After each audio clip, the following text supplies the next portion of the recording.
Step into a brighter future at Better You School, conveniently located in Barnabas along the Nakuru-Nairobi Highway.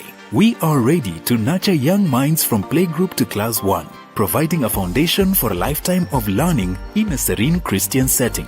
Enroll in the ongoing intake and take a step into a world of discovery and growth. Located just 400 meters off Ruby's petrol station on the way to Luna Hotel, we are at the Chosen Generation Church Barnabas Sanctuary. To secure your spot, call 0790-899-899 or visit us at the Chosen Generation Church Barnabas. Better You School, bettering your future.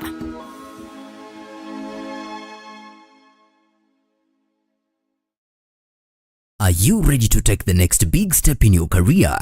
Nakuru College of Commerce and Hospitality is a private, TVET accredited institution offering hands-on training from artisan level to advanced diploma.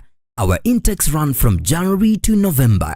We offer a wide range of programs including catering, food and beverage production, housekeeping, tour guiding and travel operations, tourism management, and guidance and counseling. Advance your career with courses in sales and marketing, human resource management, supply chain management, community development, social work, business management, secretarial studies, accounting, ICT, CPA and CPSPK.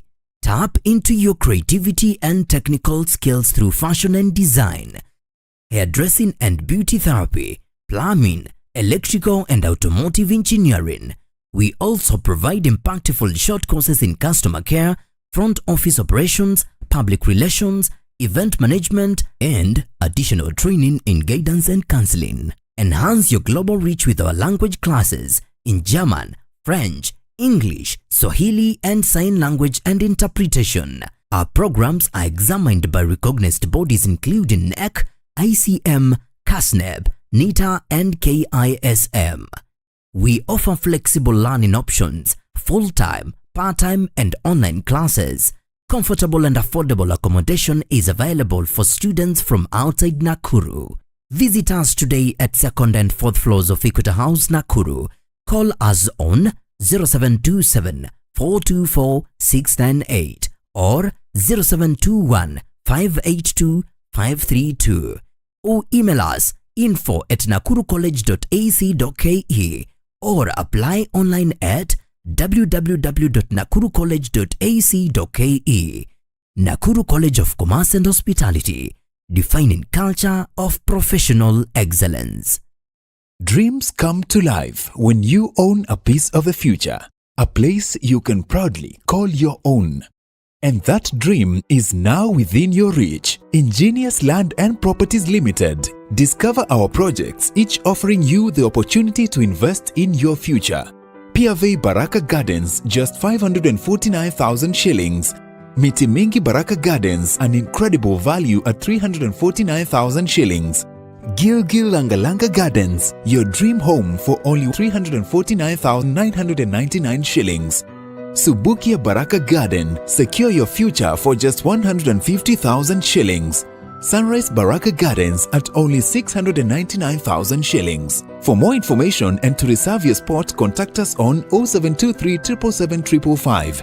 Visit www.ingeniouslandandproperties.com. Visit our offices in Nairobi at Unicity Mall Rooms 26 along Thika Road, Gilgil office next to Chawaka Supermarket, and Nakuru office CK Patel Building 8th floor Wing A. Ingenious Land and Properties Limited. Secure your future with us. Are you passionate about media, communication, or learning sign language? Welcome to Mamlaka School of Media and Sign Language, where we transform passion into profession. We offer comprehensive courses in Kenya Sign Language and Interpretation, ideal for anyone looking to bridge communication gap and make a difference in people's lives. Explore the exciting world of journalism and mass communication, or capture breathtaking moments through videography and photography. Our TV and film production courses will set you on the path to success. Master the art of live streaming and become a pro in radio production. We also nurture entrepreneurial minds with our entrepreneurship skills program. And for those eyeing international opportunities, we offer test of English as a foreign language, Enjoy flexible fee payment options tailored to fit your budget. Experience high-quality professional studies that equip you with essential skills. Benefit from attachment placements in reputable media houses, giving you real-world experience. Grow in an environment grounded in Christian values and a commitment to discipline, ensuring a well-rounded education. We are proudly hosted by Mamlaka Television and Chosen Generation Church. Enroll today and step into your future. For more information, call, text or WhatsApp us at 0700 899 899.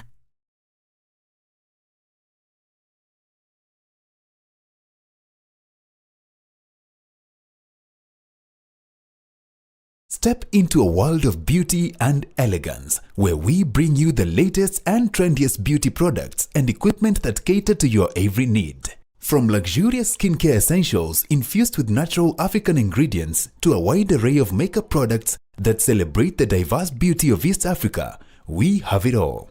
At East Africa Cosmetics, we understand that beauty comes from within.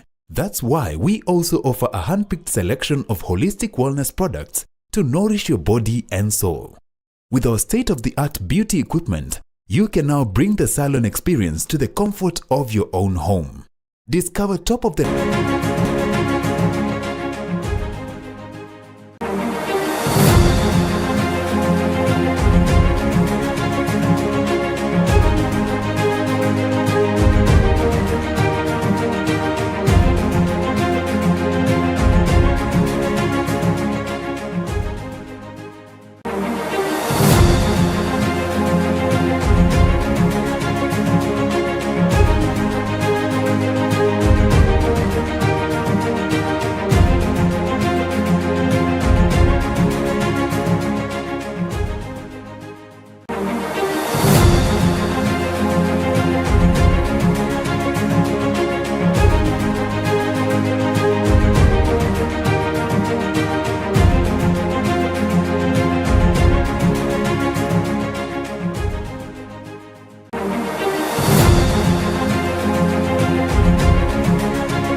Karibu katika kipindi chetu leo, ikiwa ni siku ya Jumanne tarehe 2 mwezi wa 9 mwaka wa 2025, na kama ilivyo ada na desturi, basi siko peke yangu, niko na mwenzangu Catalina James. Good morning. How are you bana? I'm good. Kwa salama? Niko salama, labda wewe. Bwana. Ndio tunapatana. Jana ukatumwa nyanjani na Jana nikachukua mahali. Fanya ulicha muhimu ni ujue I had a good time. Nilikula kuku. Ulikula kuku. Sio hapa, lakini sio ulikula neno? Mimi nilikula neno. Nairobi wanasema aje bana? Bana, Nairobi naona Sakaja wabunge wanasema hatutamsikiza. Wanasema kwamba anaitwa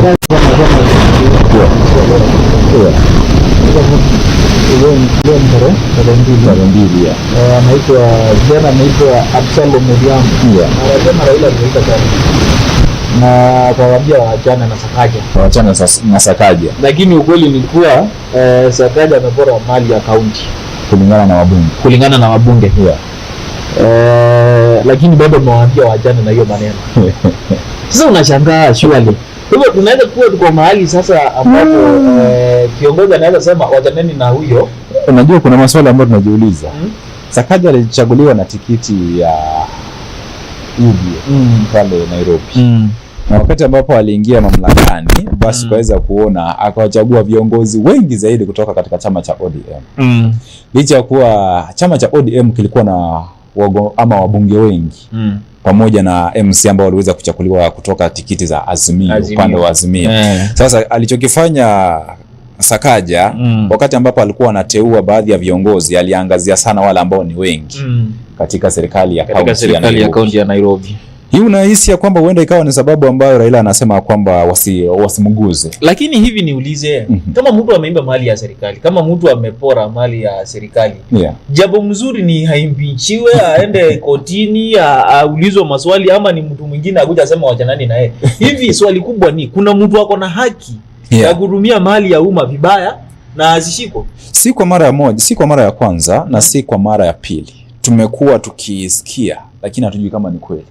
Wakati ambapo kiongozi inapatikana kwamba amepatikana na hatia, ameweza kupora mali ya umma kwa sababu amechakuliwa na chama fulani, unahisi ya kwamba kiongozi wa chama, wakati ambapo tunaona wanapeleka bungeni pale, wanajadili, wanaafikiana kwamba aweze kung'atuliwa, ikifika seneti unajaribu kuniambia ni kuna watu ambao wanaweza wakatumia mali ya umma jinsi ambavyo wanataka na wasinguzwe, sababu baba Raila Amolo Odinga atakuja aseme msinguze huyo, msinguze, ama rais atasema msinguze huyo. Ni kile ambacho tunapigana nacho, kwa sababu kando na hayo wabunge wameendelea kukusanya sajili za kuweza kuwasilisha mswada pale bungeni wa kuweza kumbandua huyu gavana wa kaunti ya Nairobi Johnson Sakaja. Wako na haki. Na hivi sasa tunapozungumza naelezwa kwamba asubuhi hii nimekuwa nikiangazia wamefikisha sajili 61.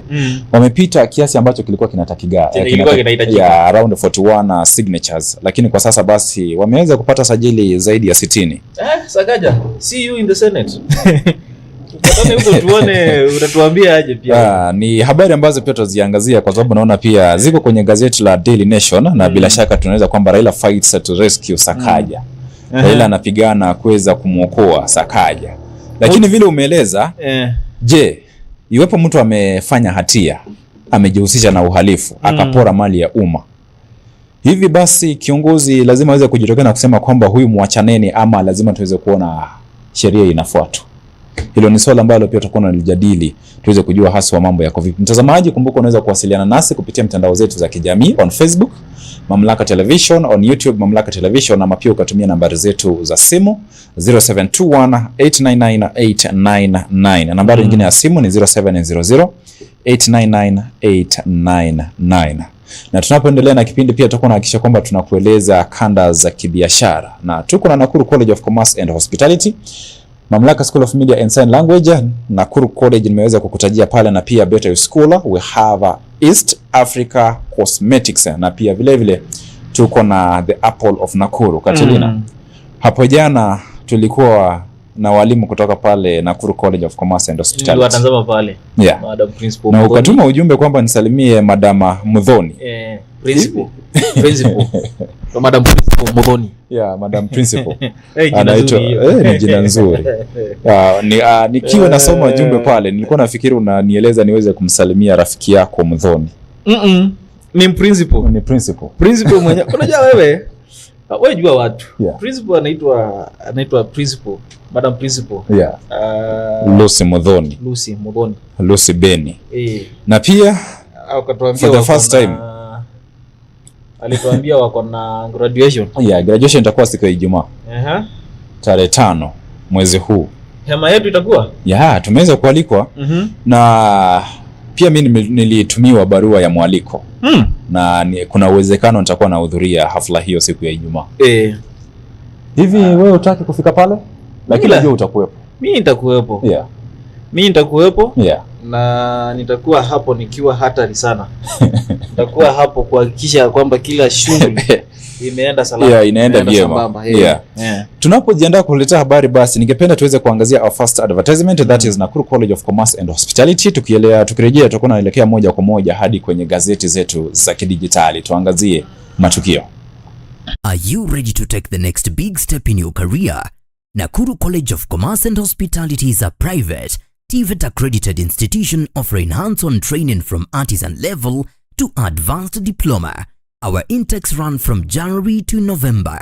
We offer a wide range of programs including catering, food and beverage production, housekeeping, tour guiding and travel operations, tourism management, and guidance and counseling.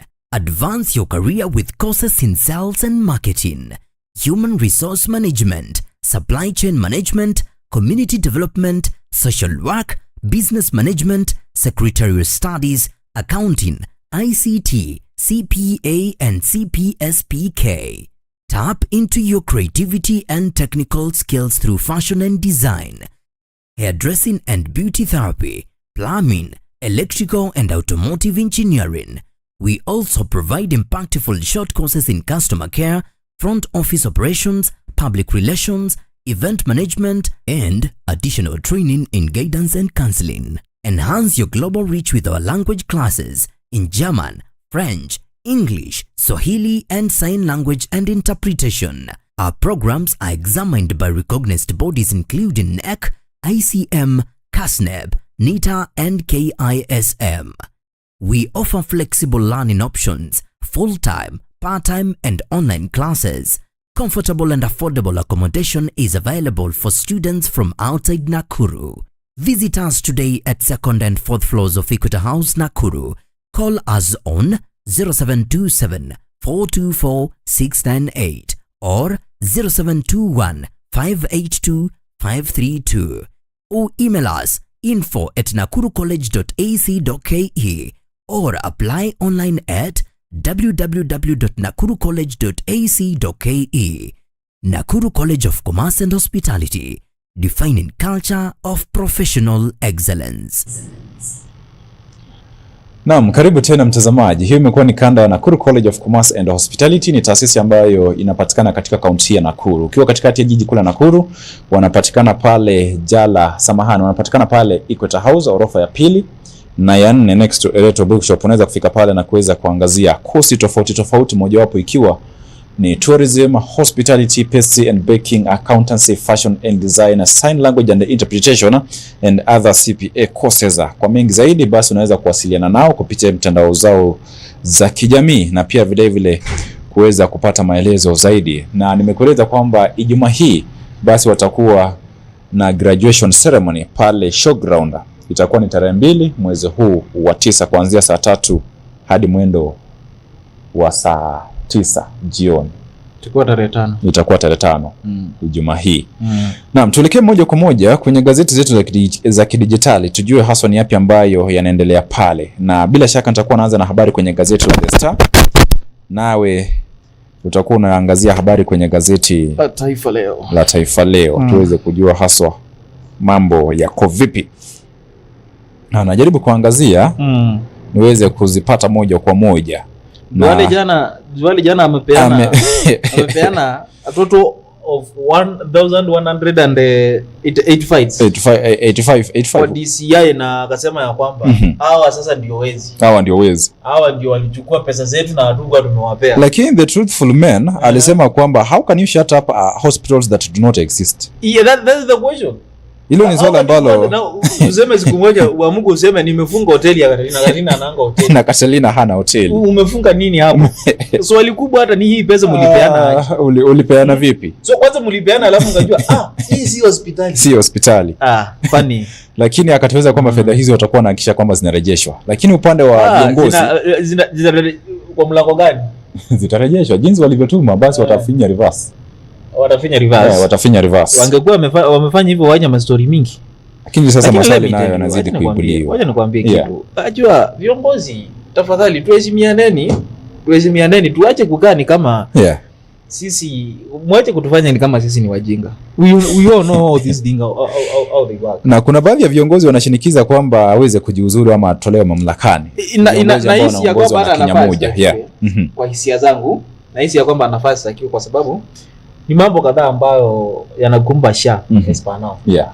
We have unsolved cases. We have a lot of studying from the kid mwenye aliabandoniwa akiwa India. Remember that? There is another guy mwenye we saw just the other day akona ugonjwa wa saratani. Ni kweli. Na mahali amefika sasa inafaa iingililie na yeye analipa. Kwanza analipa, ana redeem kila mwezi. Lakini bado haishughulikii. Na kesi zingine mingi kufikia hapo. Kuna hospitali ambazo zinasema kwamba hazijapata hela. Haya. Kuna hospitali sasa hizi zenye mnatuambia ya kwamba ni ngushi, sio za kweli. Mmezipea pesa. Swali ni kivipi? Mlitumia mbinu zipi kuweza kutuma fedha? After mmetuma, mlijua aje ni za gushi? Mlijua aje hii kitu yenyewe si ya kweli? Ni swala ambalo pia tunajaribu kwa sababu baada tu ya baadhi ya kuna wale ambao ni wachunguzi waliweza kufanya uchunguzi kuweza kufuatilia kujua hospitali hizi ziko wapi. Wakati ambapo walitambua basi ndio tuweza kuona viongozi wanajitokeza wanasema ni kweli hospitali hizi tumejua hazipo na fedha hizi basi zitakuwa zinarejeshwa. Now, let's have a look at the story on page number 10 on the front page of the Star. We have scientists at Cairo multiply cassava seeds 100-fold. Hivi umewahi kuona mbegu ya muhogo? Kuna mbegu ya muhogo umewahi kuitazama? Kweli sijaiona. Mimi sijaiona mbegu ya muhogo. Kuna mbegu sijaona by the way. Muhogo. Yeah. Sijaona ndizi. Yeah. Sijaona pia nduma, sijaona mahali. Ni kweli? Yeah. Hata viazi. Hizi vitu huwa zinafanywaje bado? Ni habari ambazo ni za kupendeza. Scientist at Cairo. Cairo inapatikana wapi? Egypt. Ni Egypt, yeah. Kule Misri, Misri. Basi wanasayansi hawa wameweza kuongezea mbegu za muhogo. Ni habari ambazo pia mimi ningependa kuweza kuzifuatilia nijue kunaendelea vipi. Kwa sababu when we talk about cassava, we all know that that stem, kuna mti ambao unaona the stem itself. Hiyo ndio hukatwa ili kuweza kuhakikisha kwamba inatumika kama ni mbegu. Ili kuweza kuhusika katika upanzi wa muhogo. Alafu remember there was a time, yeah. Unaidungililia tu hapo chini. Iko sawa hiyo, inamea. Mimi kusema ukweli kwetu kuna ile lugha hutumiwa, wanasema kwamba wewe Catalina kwa mfano ukipanda mboga hazikui, basi hautakuwa unapendekezwa ama wakati wa kupanda mboga hautakuwa unapanda. Sasa mimi kwetu siruhusiwi kupanda muhogo. Naweza kupanda sukuma peke yake. Mbona usipande muhogo? Muhogo nikiupanda basi hautazaa. Ama utakuwa na mizizi. Sasa sijui kama ni kweli ama ni mambo tu ya kijamii, sijui kabisa. Wewe hilo limewahi kutokea? Umejaribu kuipanda? Umejaribu kuipanda ikakataa kumea? We will do that. Niliwahi kupanda lakini mama akanieleza sasa. Mali naishi niko na kitchen shamba hapo. Tupandie sukuma pekee. Yeah. Nitakupea muhogo uende upande. Tuone kama itamea. Iwapo kumea itamea lakini haitazaa kiwango ambacho kinastahili. Mambo yenu hayo. Sasa ni masuala ambayo imenifurahisha, ndio maana nimekueleza habari hizi zimenifurahisha kweli. Sasa kuna wale ambao wanaeleza kwamba mtu hawezi kupanda mboga hazifanyi vizuri. Ama iwapo basi utapanda mti wa avocado. Avocado hizo basi hazitakuwa zinakomaa ama zikikomaa zinaoza kabla hazijakomaa. Sasa sijui kama ni kweli ama ni dhana tu. Ni habari ambazo zimenifurahisha kweli kweli. Naam, on page number 2 we have another story about Kenya Police Service, the most complained about arm of the NPS. This is the National Police Service. We have this service called Kenya Police, the most complained about. Kumbuka hivi majuzi tulihusishwa ama ilihusishwa kuwa wale ambao wanaongoza katika ufisadi, kupokea rushwa ama hongo pale barabarani. Ni habari ambazo zinaangaziwa katika ukurasa wa pili kwenye gazeti la The Star. And on page number 7 we have the story about this man is giving a comment about private hospitals where your wallet. Private hospitals where your wallet. Hivi wale ambao ni wamiliki wa hospitali za kibinafsi, basi kulingana na huyu mwanamume anaeleza kwamba wawe na fedha zao, wasitegemee serikali. Kwa sababu naona kumekuwepo na malumbano kuhusiana na fedha ambazo zinapaswa kutumwa pale katika hospitali za kibinafsi. Na tumeweza kushuhudia ama tuweza kumsikia Waziri Duala akisema kwamba baadhi ya hospitali za kibinafsi zimekuwa zikijihusisha katika ulaghai.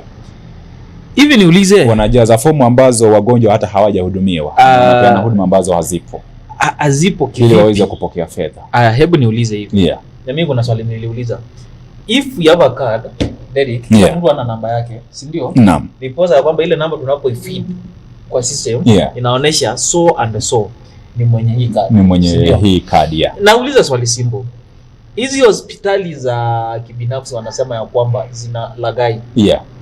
Now, mimi nimeenda hapo na kadi yangu na nimehudumiwa. Yeah. Na wakaniambia kwamba wewe umepatikana na malaria na uko na homa. Na wakafeed hiyo information. Wakaniambia wewe utalipa 100, SHA italipa hiyo nyingine. Si ndio? Yeah. Mwingine vile vile. Mwingine vile vile. Mwingine vile vile. Hizi hospitali ambazo wanasema ya kwamba hazijakuwa for like hazijakuwa na zimelipwa. The question is, walitoa wapi hizi kadi za kufeed? Ni masuala ambayo tunajaribu kujiuliza, na pia vile vile kuna hili ambalo limekuwa likitamba sana mitandaoni, na pia Wakenya wamekuwa wakilalama kwamba unaugua, unahisi ya kwamba una joto mwilini, ukitembea ukifika pale hospitalini wewe uko sawa, lakini ukifika pale unalazwa kwa siku 3 ama hata siku 4. Nimeshawahi pitia kitu kama hiyo ili uweze kulipia zaidi. Mimi ni mtu ambaye mimi nimepitia challenge kama hiyo. Yeah. There was a time I went I just changed the climate for a moment. So I was in somewhere at Emali. Now from Nakuru to Emali, unaona kuna hiyo change ya nini? And I was there for a job which needed me for like a week. So somewhere between Thursday and Friday nikawa kidogo niko na unahisi maumivu kidogo. Na mimi nikajua tu hii ni venye tu nimebadilisha. Na kuna ile dawa specific najua nyinyi mkinipea hii niko sawa. Wa Kenya ni daktari wenyewe. Mimi kwa sababu ni kitu nimefanya sio mara moja ama sio mara mbili. So nilipokuwa nikitembea Emali town nikapatana na hospitali ambayo sitataja jina ya kibinafsi. Nilipofika kaniuliza huko na kadi, nikamwambia niko na kadi. That time we had an NHIF. The time we used to have NHIF. Akanambia sawa, acha basi tukufanyie vipimo.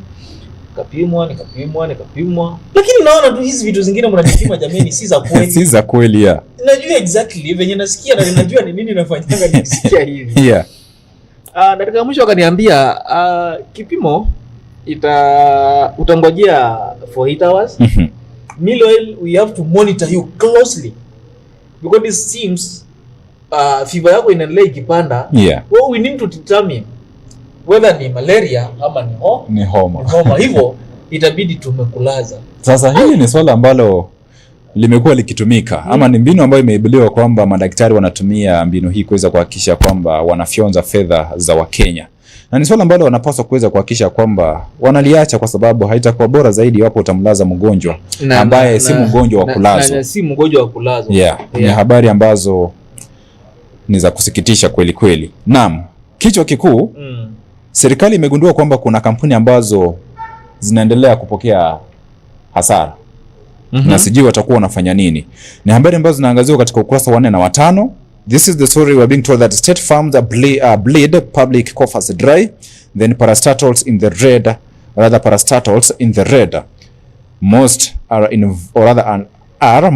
insolvent after piling up massive losses. Na ni swala ambalo pia Rais Ruto aliweza kutuweza kwamba some companies or rather some parastatals that are doing similar job, they were to merge, na tukaweza kulalamika kwamba kwa nini. Lakini ni swala ambalo iwapo basi unaendelea kupata hasara, ni in terms of decision making, heads of these parastatals, what are they doing to make sure that they don't experience the same loss that they are having in their business?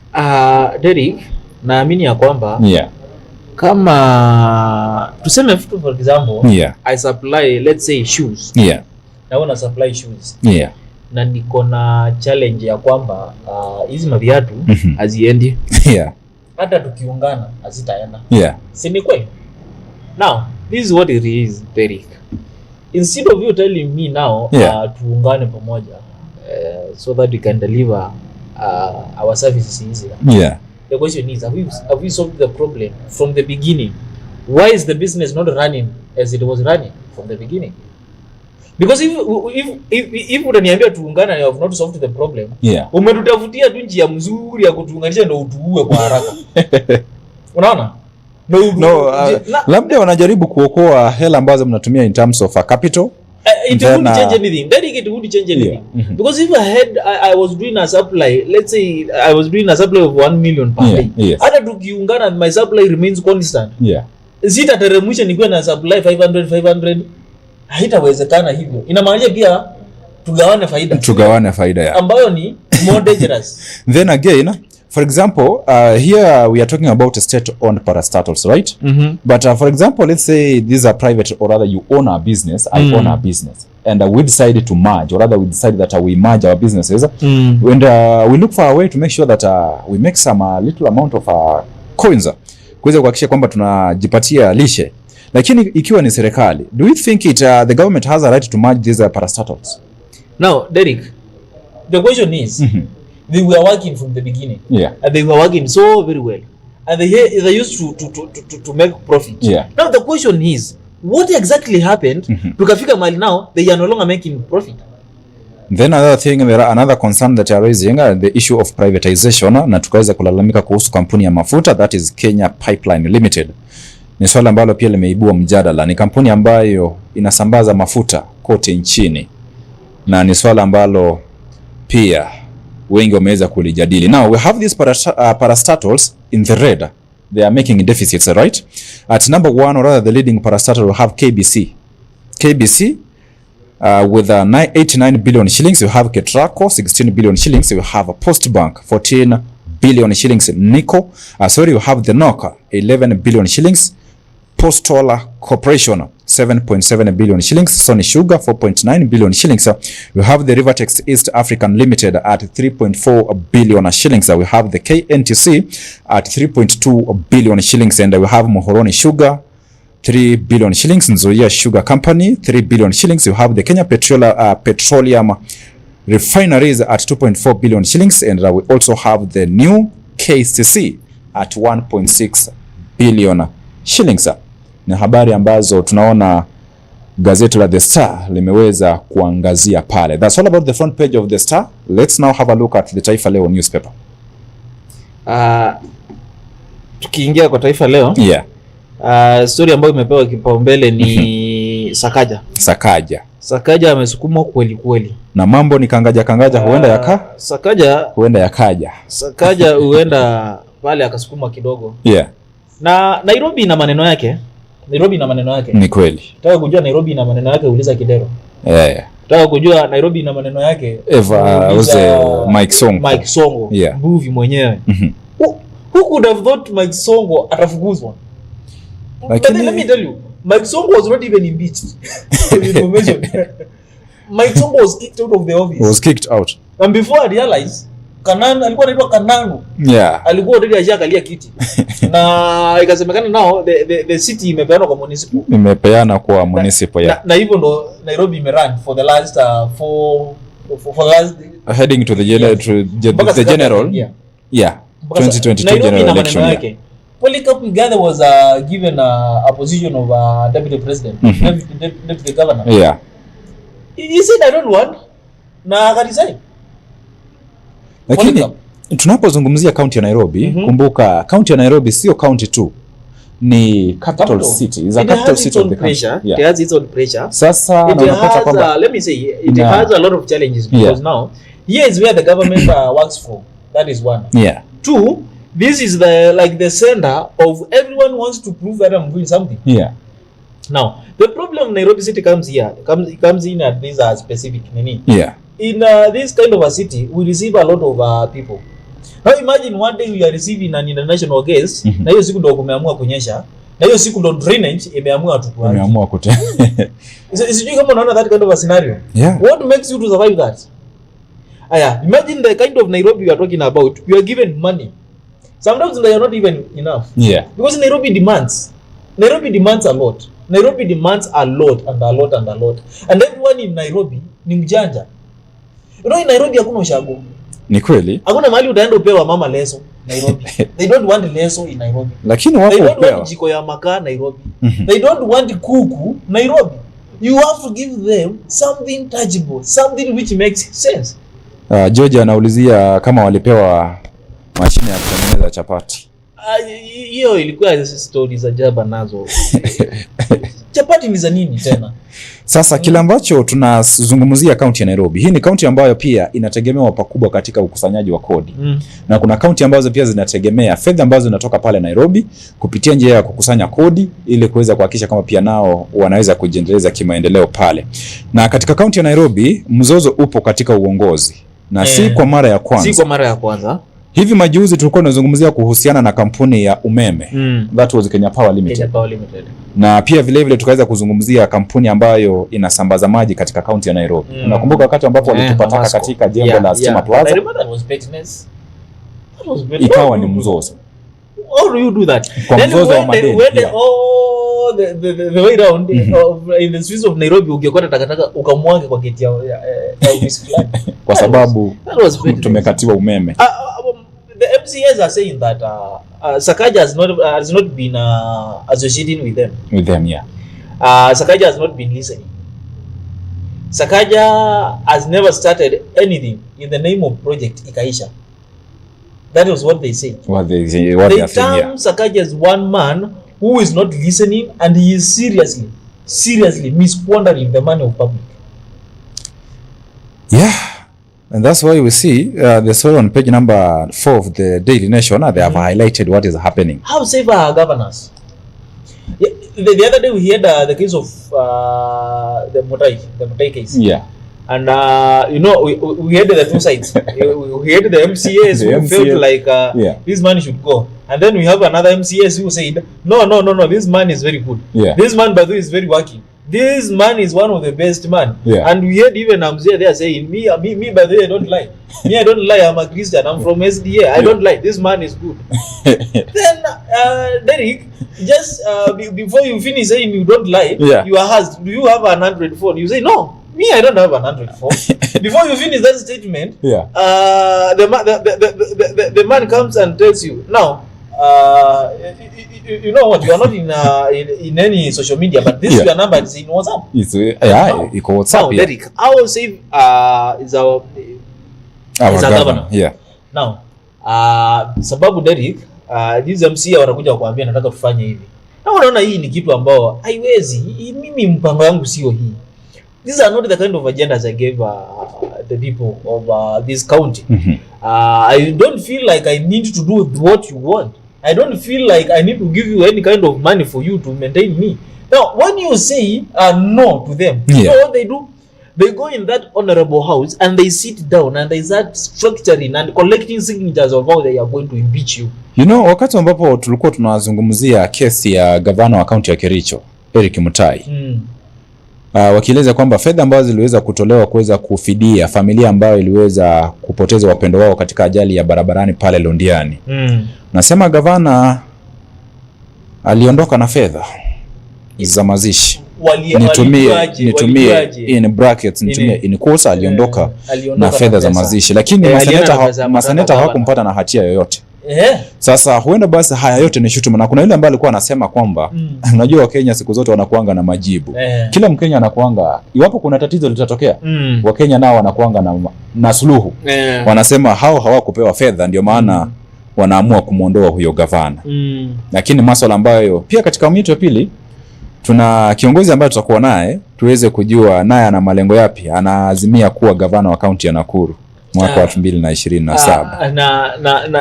Na jambo lingine pia na hisi ya kwamba hawa MCAs wetu pia wanafaa kuwa so very careful. Number one, you know, if I'm elected, let's say by Wiper. No, I'm elected, I'm in Wiper and I'm elected in Wiper. Na ifike mahali kwe hii Wiper sioni ikinifanyia vizuri. Na ni I'm elected. You have been seeing the cases where now party leader calls the MCAs what and then anawaambia go impeach someone. Hiyo ni habari ambayo iko katika ukurasa wa pili. Na ni mambo ambayo tumeshuhudia, no sio kwa mara moja au mara mbili. Iko unasikia kiongozi fulani wa chama fulani amewaita magavana ma MCA wake na akawaambia kwamba mimi sitaki gavana. Hivi mimi nikikosana na gavana, MCAs hawajakosana na gavana, si ndio? Lakini sasa for the instance the case of Nairobi, we all know in that house ODM has the numbers. Okay? Now let's say for example leo Raila mkasema kwamba nataka uwe gavana aende. Na MCAs kabisa wawe na ule msukumo wa mtue, itakuwa haki kweli? Nataka nijue hapa haitakuwa haki kwa sababu kando na kiongozi kupendekeza kiongozi fulani aweze kuania ugavana kupitia tiketi fulani kama ni ya ODM ama UDA ama chama chochote kile, sio huyo kiongozi anachagua kiongozi, ni wananchi wanachagua huyo kiongozi. Ila yeye ako na uamuzi kwa chama, ako na nguvu ya kutosha ya kuambia nataka wale na wale watoke. Derek, nauliza katika our constitution, I don't know which guards political party from attacking its own member. I don't get that, because we have seen even a certain we even had the case of Aromba. Just because he went somewhere the government didn't want her to go, now he's kicked out. Back in Kitu, we have a radio presenter called Jacqueline Kalenga. Jacqueline Kalenga, what he did was just supporting President William Ruto when he was visiting Lower Eastern. And now the Wiper party said, now sababu umeamua kumsupport, now we are kicking you out. And she was kicked out of the party. She is now facing she is now facing a case where now she might be kicked even from being an appointed MCA. We have seen that. We have seen that not once, not twice. Yeah. Where is the law which protects me as a member of a certain political party and puts me in a position where that certain political party which I was elected with cannot attack me as a member? Hayo ni masuala ambayo yanajitokeza katika siasa. Naam, tuelekee moja kwa moja kwenye gazeti zetu za siku ya leo. Nitakuwa naangazia habari kwenye ukurasa wa kwanza kwenye gazeti la Daily Nation. We have the story on page number 6, Governors defy Ruto on public tenders system. This is the story on page number 6, Governors defy Ruto on public tenders system. Then on page number 10 we have more houses touched in Mau Narok clashes.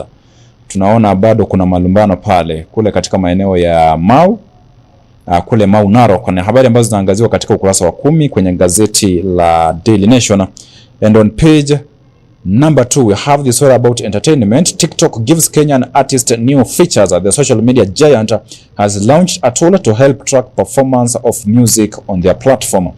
This is it's a good news or a good report for our content creators ambao wanazalisha maudhui pale na kuchapisha kwenye mitandao. TikTok gives Kenyan artists new features. These features aims at giving artists a platform to make sure that they track their performance of music on the platform. Now, we have another story on page number 4. This is our headline. Raila fights to rescue Sakaja. This is the story on page number 4. Fail. Then we have been told that the signaling collaboration in the broad-based government, ODM Raila Odinga has gone into overdrive to scuttle a plot by Nairobi County Assembly members to impeach Governor Johnson Sakaja, who was elected on a United Democratic Alliance ticket. Then at the game of numbers, we are being told that 123, this is the total number of Nairobi MCAs, following the death of Kariobangi North Joel Munuve in April. We also have 41, this is the number of signatures required, or rather the number required 1/3 of the House to introduce the impeachment motion. And we also have 87 MCAs who have been signed the draft motion, have signed the draft motion to impeach the governor. Asubuhi tulikuwa tunaangazia kwamba ni 61, nilikuwa najaribu kufuatilia, lakini kulingana na mwandishi wa habari katika ukurasa wa 4 anatueleza kwamba wameweza kufikisha sajili 87. 87. Yes, Sakaja ni kubaya. Sakaja. And then we also have 82, the 2/3 majority needed to send Sakaja to trial by Senate. Ni swala ambalo linaangaziwa hapa katika ukurasa wa 4. Na tukisalia pale katika ukurasa wa 4, we have another story about schools. School send students home as state delays wiring funds. Ni swala ambalo tuliangazia hapa na ikakuwa kuna shule zimelazimika kuweza kuwatuma watoto nyumbani. Sisi tunasema pesa imeachiliwa, kwani iko wapi? Iko wapi fedha? That is the question. Pesa iko wapi? Hii yenye mnasema umeachiliwa iko wapi? No, this government thinks like anyway. Kule upande wa Uasin Gishu kuna shule mbili zilipokea shilingi milioni 50. Mbili tu.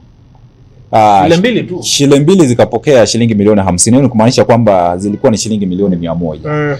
Na shule hizo zilikuwa ni hewa. What is the due process ya kuweza kuhakikisha kwamba fedha hizo zinarejeshwa ili fedha hizi ziweze kutumwa shuleni? Unapeana haje? Kwani what process is used to nini? How can I be a government registered school and a fake one? I mean, kwa hiyo kwani hakuna educational officers hao walikuwa tunawaita akina nani hao? Walikuwa wanatembea mashule wanahakikisha kwamba walimu wapo wote, wanahakikisha kwamba structures where are they? Wako wapi hao watu? Ni swala ambalo kidogo, hili ni swala ambalo tunaona basi lazima serikali iweze kuingilia kati. Sijui kama ni serikali itaingilia kati ama ni wananchi wenyewe wataingilia kati. Kwa sababu tunaona kama ni masikio hayasikii, kama ni macho hayaoni, kama ni miguu tunaona haitembei kuweza kufika pale katika shule ambazo zimeweza kuathirika sana. Na haitakuwa vyema. Now tell us something about the Standard. In the Standard, I will go for the big and the bold big headline, and it goes to Bandi mwenyewe. big economy lie, Derek. Yeah. We have been told not once, not twice that our GDP may grow. Derek, do we need to know why would you put me in a position where now you're comparing me to statistics? Can we have tangible things to talk about? Can you tell me before niingia kwa serikali kuwa na unga yoyote ambayo ilikuwa kwa duka, nimeleta unga ambayo inauzwa kwa bei hii. Niambie ya kwamba before niingia kwa serikali, Derek, hakukuwa na fertilizer yoyote ambayo ilikuwa inafanya kazi. Sasa hii nimeleta fertilizer ambayo inafanya kazi na inauzwa kwa nini hii. Why can't we have that kind of a discussion? Why do you stand in before me and tell me the last government the GDP was and now the GDP is? How is that helping us, Derek? We are the one who uses money. We are the one who works. We are the one who are spending each and every day. Derek, we are the one who pays bills. We know the economy is not good. And this is what Kenya has been saying. Kenyans have been saying, stop telling us about the now statistics. Not tell us about the GDP rising. Economies, do you are spending, do how many trillions? How many? That was expenditure, Derek. We are talking about now. Niambia hunga imepungua bei. Na niende kwa duka ama kwa supermarket niangalie kabisa nione yenyewe imepungua bei. Niambie mafuta imepungua bei. Niende kwa petrol station niseme hivi, niangalie hivi nione yenyewe imepungua bei. Niambia kwamba there is flow of money na mimi nilikuwa nimekaa hivi nione yenyewe biashara ni nzuri. Kuna yule ambaye alikuwa ananieleza kwamba as much as we are talking about our economy, our growth in our economy, hata kama unga utauzwa shilingi 40 lakini sina hela za kuweza kununua hiyo unga, basi huwezi nieleza kwamba our economy imeweza kushuka. Iwapo kuna baadhi ya Wakenya tunapozungumzia kuhusu uchumi kuweza kukua na kuna wale ambao hawezi afford those products ama those items, basi kidogo itakuwa vigumu kumuelezea huyu mwananchi kwamba uchumi. It has become funny how leaders stand in front of people and tell them our economy is good, our economy is fine. Between me and you, who is supposed to tell you who what? Derek, you are the CS treasury. You are not supposed to tell me now the Kenyans are happy. I'm the Kenyan. Let me talk. Let me talk. Let me tell you the truth and the fact of how I feel about the economy.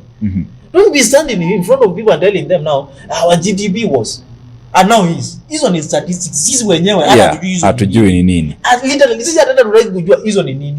Nyinyi budget yenu is ya trilioni 10, trilioni 3, trilioni 1. It does not concern us. But for innovation of a matter of fact, this money we actually cannot account. Inaendanga wapi? Mr. President has been saying that ameongezea tax sababu analipa mandeni. Na nikauliza hapa ile siku nyingine kufikia hapo tumelipa mpaka wapi? Mr. President mwenyewe akatuambia hatutakopa kwa sababu we need to stabilize our economy. I don't need to burden Kenyans with the nini. Then the same president mwenyewe alisema hatakopa, amekopa sasa kufikia kiwango cha matrilioni ya pesa. Derek, we are here telling us we are here being told that economy is good. And now who is supposed to be telling who economy is good? Derek, if I give you a service, Derek, if I make this is your phone and you give me this phone imeharibika na mimi ni fundi nikutengenezea hii simu, is not me who is supposed to tell you hii simu ni nzuri sana, hii service nimekupea. It's you to tell me this service is good. It is the other way around. CS Band should not be standing in front of people anakuambia economy ni nzuri. Sisi anafaa kusimama mbele yetu sisi tumwambie economy venye tunasikia. And the reason why you are complaining, it's because you have reports that we have seen, graft reports. Wana viongozi wanajihusisha katika kashfa ya ufisadi. And it seems like now the government has stood up to make sure that it fights against corruption. This is the story on page number 5 of the Daily Nation. And we are being told that a probe, former Bungoma Governor Wycliffe Wangamati presented himself at the EACC headquarters. Then also have Barichok loses bid to block his arrest. The government has stood in the government and it is fighting now corruption. It is fighting corruption. Just in Nairobi where Sakaja is about to be impeached because of this kind of cases of corruption. Amolo Odinga says wachaneni na yeye. Ni sawa tu. Haina noma. Governor directed to serve EACC as ex-Bungoma boss also faces charges. Bomet Governor Hilary Barchoka yesterday failed in a bid to block arrest and prosecution over an alleged conflict of interest involving 2.6 million shillings payment he received from a contractor 4 years ago. Then Mr. Barichok had moved to court on Monday claiming the case filed by the Ethics and Anti-Corruption Commission, this is the EACC, was ill-motivated, malicious and not anchored on any lawful objectives of the commissioner. Siku zote wanasema haya yote yanafanyika kwa msukumo wa kisiasa. Msukumo wa kisiasa. Ama kutofautiana na viongozi. When natembea said, I am not taking this kind of code broad based. I am not taking in this kind of a thing we call no government and you know, I'm not supporting Kenya kwanza. The next morning there were a lot of soldiers very heavily armed, and they broke into his house just saying that the man is corrupt. Na alilazimika kufanyia kazi katika uwanja. Ilikuwa uwanja wa shule ama ilikuwa uwanja sijui wa nini gani? Alilazimika kazi hapo kwa sababu hakuwa anaruhusiwa kufanyia kazi. At investigation inaendelea. Investigation of the measure amerudi kwa ofisi. Now tell us. It's a very simple question. Tell us the reports that you found. Tuambieni hii pesa basi ilikuwa ya nini na ilipo wapi? Sababu now hii mchezo mnachezanga. Someone like Wamatangi is a man who is seriously a businessman. He has been having money all throughout, even before he became a governor. He just stands up in the podium and says, "Me, I'm not supporting the Kenya because the government is doing this and this and this and this." And the following morning, akiwa amelala kwake on a Monday morning, polisi wamefika ati wanataka kusearch nyumba yake, amehusishwa na corruption. Kwani hii corruption alifanywa investigation saa ngapi? And then they come out with some little money, 10 million, and they tell us hii pesa ni ya imeandikwa wapi ni ya government. Imeandikwa wapi ni ya government. Now when some cases which are so very open, like the case of Duale and Asha, is happening, we don't see the police loitering around trying to when you talk about the Ethic and Anti-Corruption Commission, it reminds me of a former Migori governor, Okoth Obado. Remember when the EACC probe into that case to make sure that they have a look at what was going on, tulipata ripoti kwamba uamuzi ukatolewa kwamba basi baadhi ya mali ambayo inamilikiwa na gavana mstaafu Obado waweze kuwa na access to that fortune. Till now we are still talking about the man. Kesi bado inaendelea pale. When you talk about corruption, fighting against corruption, kesi hizi zinachukua muda gani? Hizi ziweze kuhakikisha kwamba wale ambao wameweza kupatikana na hatia wafungwe, mali ambayo iliweza kuibiwa irejeshe kwa umma. Lakini sasa hapa tunazungumzia kesi ambazo zinahusishwa hapa. Unashangaa surely, Derek, but anyway, Duale inaonekana na yeye hapa ameamua yeye ajiondoe kwa hii shughuli nzima ya Sha. Hapo jana amewasilisha files zaidi ya 1100 na sasa Derek, the big question we are asking hizi vitu ni funny. The guy had the press was there and he even smiled to the camera but he refused to take questions. Alisema hata achukua maswali. Is that democracy? I don't think. Why would you call us there and then you are not giving us the answer? We enjoy that right for reply. If you are presenting something to me, I have a right to ask a question. Let me ask. What is that fight? If you present something to me and you are not allowing me to ask questions, then that means that of me telling me kuja leo napeleka wezi na hutaki niulize ni wezi wa gani hao. Iwapo unajua hiyo ya Aden Duale na nikumbusha wakati ambapo Azimio walifika pale kotini na na kwanza wao walibeba. Let me tell you one thing, Derek. Afula. Kenya bwana ilikuwa rolling kanta FH ilikuwa FH. Lakini majaji wakasema ushahidi haupo. Ushahidi hautoshi. Roli mzima ushahidi hautoshi. What if file ambazo pia Waziri Duale aliwasilisha, nasema tu what if and I stand being corrected. What if pia pesa zitaenda wapi hizo jamani? No, hizo mamilioni ya pesa yataenda wapi? Sababu koti isimame hizo hii ushahidi ni kidogo haitoshi. Na mnaona mgeni wetu amefika. Mgeni wetu unamuona ashakanyanga ashafika huko. Na ni wakati ambapo tutakuwa tunachukua mapumziko. Jana nikiwa nyanjani before nimalizie Derek. Na wanafunzi nimewaona kadhaa. Ambao wamefika shuleni na wakarejeshwa maana hakuna school fees. Sijui Derek unahisi kivipi? Sababu nao mimi nimemtuma mwanafunzi wangu shuleni. Na kwa kweli kabisa nikampa pesa kidogo ambayo nilikuwa nayo. Lakini mwalimu akasema hii haijatosha. Hivi sio vyenye tulikuwa tumeandika kwa barua. Naomba nikurejeshie. Unarejesha fedha ama anarejesha mwanafunzi? Anarejesha mwanafunzi fedha, anarejesha. Unajua ni jambo moja ambalo lazima tuweze kuafikiana. Iwapo mzazi hana fedha, hana fedha. Lakini itakuwa vigumu sana serikali kutueleza kwamba haina fedha ile hali bado inaendelea kukusanya ushuru. Sasa hapa maoni yangu ni kwamba fedha waangazie masuala muhimu. Kama ni sekta ya elimu basi napaswa kuweza kupewa kipaumbele. Wakati mzima yote ambayo imenistua zaidi. Mwanafunzi akienda shuleni pale akawa amesahau kidogo.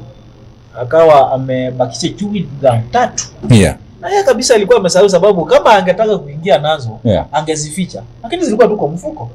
So akifanywa search pale ikawa amepatikana na zile chewing gum. Chewing gum unarudishia mzazi all the way from Nairobi, sababu ya chewing gum 3 za 15 bob. Yes, alikuwa anafahamu. Yeye wakati alikuwa pale anafika katika lango la shule, si alijua can't we have another type of punishment? No, you're not punishing the kid now, you're punishing the parent. Which is not okay, fine. Alikuwa na makosa ya chewing gum ni kufika nazo shuleni, basi ni makosa tuseme vile.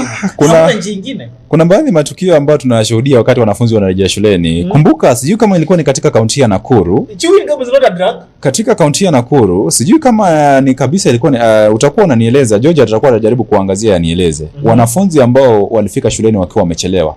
Na ilikuwa ni shule wasichana. Na ilikuwa imefika jioni, wanafunzi wametoka mbali. Wanafunzi walilazimika kukaa nje ya shule. I saw that the other day. Na ni matukio ambayo tunashuhudia. What happens in these schools? We are taking our kids. What happens there? Do we have human beings there? How do you lock girls outside the school gates? How are they supposed to sleep there? How are they supposed to survive? Kwa sababu tu wamefika kama wamechelewa. Na wanafunzi reason. Derek, kama umekuwa kwa barabara from last week, umerealize kuna jam. Especially hii barabara yetu ya Nakuru Nairobi highway. There is a lot of jam. Literally there is a lot of jam. Mimi kutoka kwangu kukuja hapa nachukua muda wa karibu 30 minutes. Na masaa mingi napotelea tu hapa nikiingia town. Unaona? Unajua kuna yule ambaye alinieleza kwamba lazima unatumia mwalimu ujumbe, unasema mtoto wangu ametoka na kuna tatizo barabarani, huenda akafika kama amechelewa. Lakini sasa mwanafunzi atatoa wapi simu ya kutumia mwalimu? Mwanafunzi mwenyewe hana makosa, yeye si dereva, hana gari yake. Ama mzazi ndiye anapaswa kuweza kutuma ujumbe. Na mtazamaji, utaturuhusu tuweze kutia kikomo pale, tuweze kumwandaa mgeni wetu, tukirejea basi tutakuwa naangazia masuala mengi zaidi katika uongozi. Tuko naye mheshimiwa Ibrahim Karanja ambaye ana ndoto ya kuwa gavana wa kaunti ya Nakuru mwaka 2027. Tuelezea maazimio yake ni yapi? Utaniulizia yeye. Akipewa fursa. Ni nini anafikiria atafanya? Very different from what has been happening from the time of Kinuthia Bugwa, from the time of Lee Kinyanjui, and now the time of Her Excellency Governor Susan Kihika. Ni nini anafanya different? Umuulize nini anafanya different? Ni sawa sawa. Na mtazamaji, usiondoke, tunachukua kipindi kifupi tu cha mapumziko. Step into a brighter future at Better You School, conveniently located in Barnabas along the Nakuru-Nairobi Highway. We are ready to nurture young minds from playgroup to class 1, providing a foundation for a lifetime of learning in a serene Christian setting. Enroll in the ongoing intake and take a step into a world of discovery and growth. Located just 400 meters off Ruby's petrol station on the way to Luna Hotel, we are at the Chosen Generation Church Barnabas Sanctuary. To secure your spot, call 0790-899-899 or visit us at the Chosen Generation Church Barnabas. Better You School, bettering your future.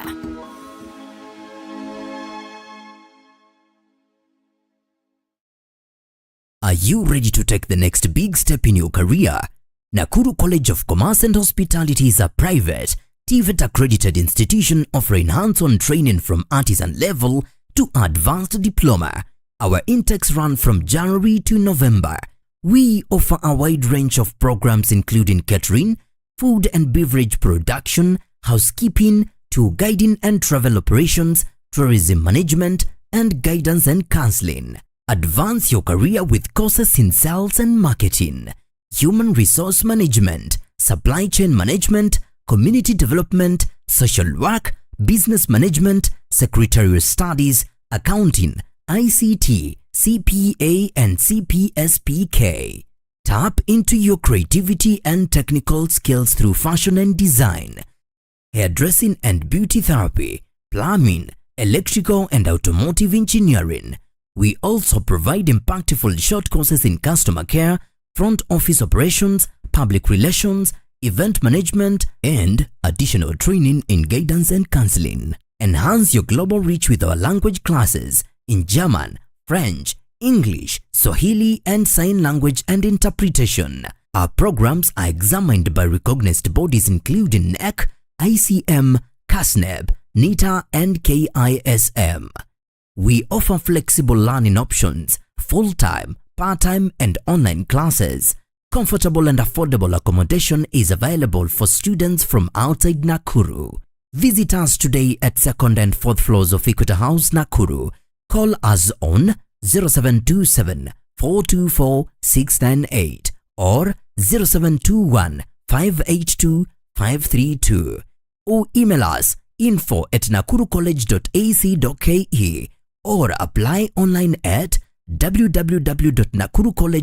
www.nakurucollege.ac.ke. Nakuru College of Commerce and Hospitality, defining culture of professional excellence. Dreams come to life when you own a piece of the future, a place you can proudly call your own. And that dream is now within your reach. Ingenious Land and Properties Limited. Discover our projects, each offering you the opportunity to invest in your future. Piave Baraka Gardens, just 549,000 shillings. Miti Mingi Baraka Gardens, an incredible value at 349,000 shillings. Gilgil Langalanga Gardens, your dream home for only 349,999 shillings. Subukia Baraka Garden, secure your future for just 150,000 shillings. Sunrise Baraka Gardens at only 699,000 shillings. For more information and to reserve your spot, contact us on 0723 777 555. Visit www.ingeniouslandandproperties.com. Visit our offices in Nairobi at Unicity Mall Rooms 26 along Thika Road, Gilgil office next to Chawaka Supermarket, and Nakuru office CK Patel Building 8th floor Wing A. Ingenious Land and Properties Limited. Secure your future with us. Step into a world of beauty and elegance where we bring you the latest and trendiest beauty products and equipment that cater to your every need. From luxurious skincare essentials infused with natural African ingredients to a wide array of makeup products that celebrate the diverse beauty of East Africa, we have it all. At East Africa Cosmetics, we understand that beauty comes from within. That's why we also offer a hand-picked selection of holistic wellness products to nourish your body and soul. With our state-of-the-art beauty equipment, you can now bring the salon experience to the comfort of your own home. Discover top-of-the-line hair dryers, beauty tools, and grooming essentials that will leave you looking and feeling your best. Whether you're a makeup enthusiast, a skincare devotee, or a salon professional, East Africa Cosmetics is here to support your beauty journey every step of the way. But wait, there's more. Our knowledgeable and friendly staff is always ready to assist you in finding the perfect products tailored to your unique style and preferences. So, why wait? Visit us today at Jala Plaza Nakuru, Gusii Road adjacent to Kenyatta Avenue on your way to Tidy's Hotel, or Carnation Building along Mosque Road opposite Showmut Plaza. Call us on 0721 340 643. Visit our social media platforms, East Africa Cosmetics. And let East Africa Cosmetics be your trusted partner in beauty and wellness. East Africa Cosmetics, where East Africa's beauty comes to life. Step into a brighter future at Better You School.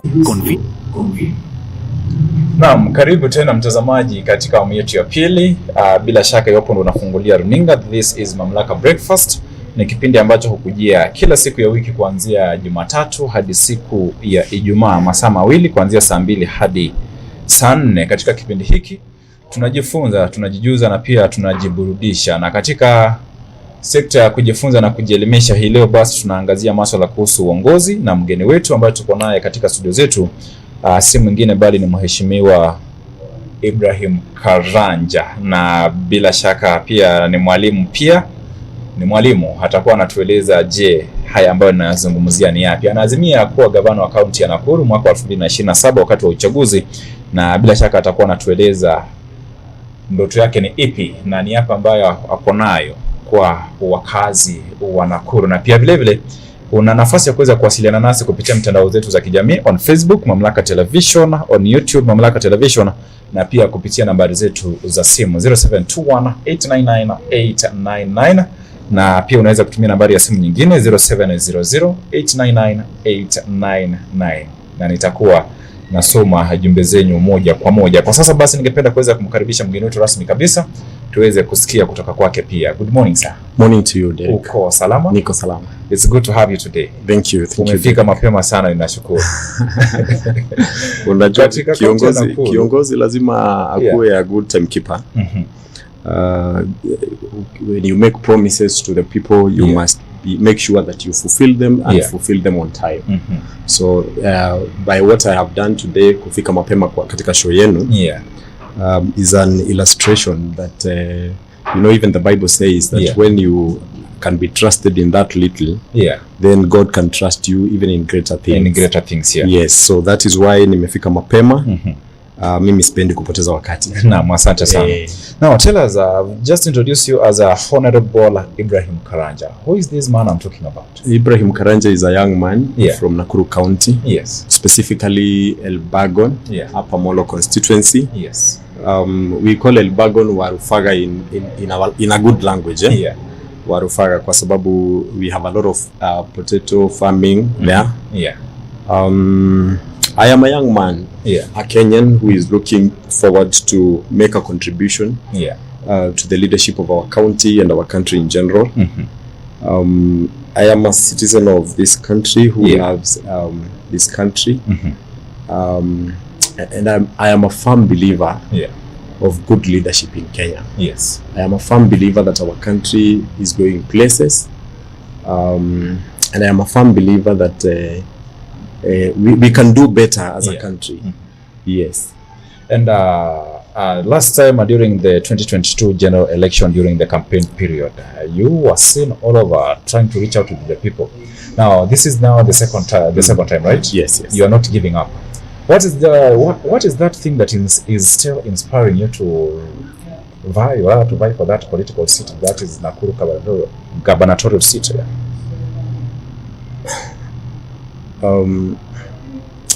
Those of us who, like myself, are of the Christian proclivity will understand when I say that we are created with a purpose, that even before we are born, God knows what we become. Jeremiah 1 verse 5, the Bible says that before you were born, I knew you. And before you were made in your mother's womb, I predestined you. Now, what is to predestine, Eric? To predestine is to tell the destiny of an individual or of something even before it has begun. So, do you know, Derek, that even before your mom and your dad met, God already had a plan for you? God does not wait until Derek is born, Derek goes to school, Derek grows up, and then God starts wondering, now what do I do with Derek? Where do I position him? No. God sees a gap in the society, sees a gap in our country, sees a gap in Mamlaka TV, and thinks, I am going to create an individual by the name Derek, and he's going to fill a certain gap in the society. And that is exactly what the Lord did, even as he created me. He saw that there is a gap in our county, and he created me. Therefore, even before I was born, God knew what I would become. And therefore, just like he tells Jeremiah, that it is not up to you to dictate whether you do what I tell you or not, whether you answer to my call or not. I created you for that very purpose. And I believe that God created me for this very purpose. Therefore, I have no laxity. I have no comfort. I have no choice but to do this over and over again, because this is what I was born to do. And I will do it until the last minute. Until the last minute. Okay, thank you. And it's good to hear that you are very focused and very much concerned about that God's will. And now, because we are talking about this is a seat, not just a seat, but when you talk about governorship, or rather vying for governor, that means that you are the president. If elected, you are now the president of Nakuru. Yes. Let's say Nakuru is now a country by itself. You are now the president. What's your visions or other plans that you have for the people of Nakuru? I heard the gentleman who was here before me tell you to ask me what I'm going to do different. Yeah. I'm going to do only one thing different from what is being done today. Yeah. And that is, I am going to be honest. Honest. Yes. Because that is what we are lacking as a nation. That is what we are lacking in our leadership as a country and as a county. Now, do you know that as a county, we are losing billions of shillings every year? And Derek, do you know how much a billion is worth? Have you ever sat down and asked yourself how much a billion is worth?